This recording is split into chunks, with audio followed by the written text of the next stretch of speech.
Donald Trump's significant win in the primary election in South Carolina, defeating Nikki Haley, was the outcome of a calculated and relentless effort to eliminate her as a rival, according to insiders from both campaigns.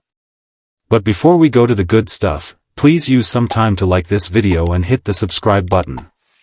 While Trump had already secured several primary victories, winning South Carolina was crucial since it is an important early Republican primary state that often predicts the party's nominee.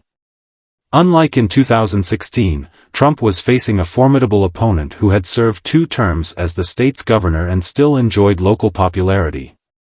The strategy was to politically isolate Haley by swiftly securing endorsements from numerous officials in South Carolina to publicly demonstrate that she had no viable path to the presidency through the state. This plan was revealed by aides familiar with the Trump campaign strategy. Although Trump's victory on Saturday was not a complete landslide, he still comfortably defeated Haley by a margin of 20 percentage points on her home turf. "We were up against a 2-term governor, so we needed to show our strength. We needed endorsements to dissuade donors and voters from considering Nikki," said a senior advisor to the Trump campaign who requested anonymity, speaking to Reuters. Chris Lachivita, a co-manager of Trump's campaign, emphasized the pivotal role played by a series of high-profile endorsements in neutralizing the competition in the state. Lachivita also highlighted the importance of gathering data on the thousands of attendees at Trump's rallies. He stated, "What happens in the state after we're on the airplane? That's where the real work begins." Campaign staff, based in an unremarkable office park in North Charleston, had been diligently working for months to utilize voter data to maintain regular communication with potential voters. Trump employed a similar strategy to secure victories in Iowa and New Hampshire. As late as December, Haley publicly expressed confidence in winning against Trump in South Carolina and turning the tide of the nomination race. However, it may now be remembered as the state where her campaign suffered a fatal blow. By January 24, a month before the primary, Trump had secured endorsements from 158 current and former South Carolina Republican officials, including lawmakers, mayors, and sheriffs. In contrast, Haley had received endorsements from only 1 member of the U.S. House of Representatives, 11 current state lawmakers, and 2 mayors by that week. The endorsements of Trump definitely matter. "The number of endorsements for Nikki Haley is absolutely embarrassing," stated the Trump campaign advisor. The advisor added, "When you have the local police chief or a city council member advocating for President Trump at a barbecue or local meeting, it enhances our ground game and grassroots efforts."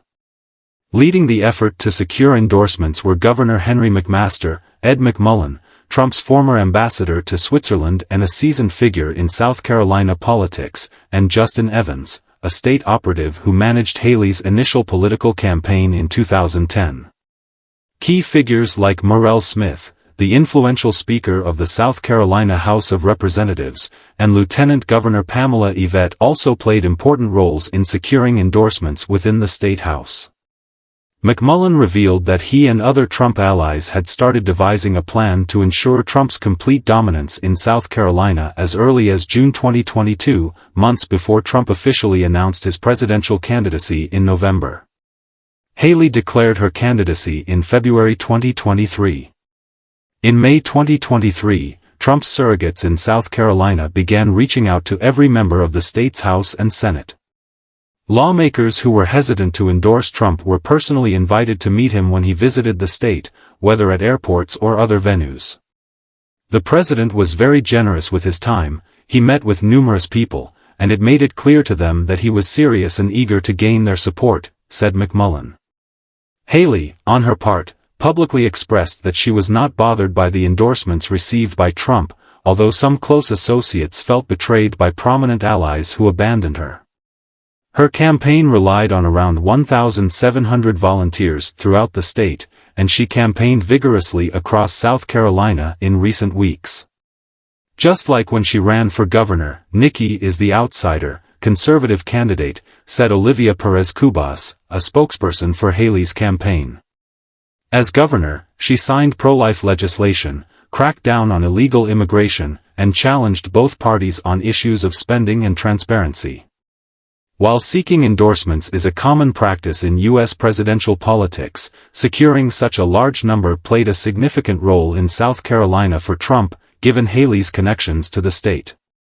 Trump employed similar tactics to try to force Florida Governor Ron DeSantis out of the race. Trump emphasized his overwhelming advantage in endorsements in Florida to create the perception that he was the runaway favorite for the nomination. DeSantis ended his campaign in January. One highly sought-after endorsement was that of Tim Scott, one of South Carolina's U.S. senators and a former presidential rival to Trump, who dropped out of the race in November. Scott had been appointed to his Senate seat in 2013 by Haley when she was governor. Thus, securing his endorsement over Nikki Haley was seen as a significant blow to her campaign. However, Scott ultimately decided not to endorse either candidate, which was seen as a win for Trump. The Trump campaign strategy in South Carolina was successful in isolating Haley and creating the perception that she had no viable path to victory in the state.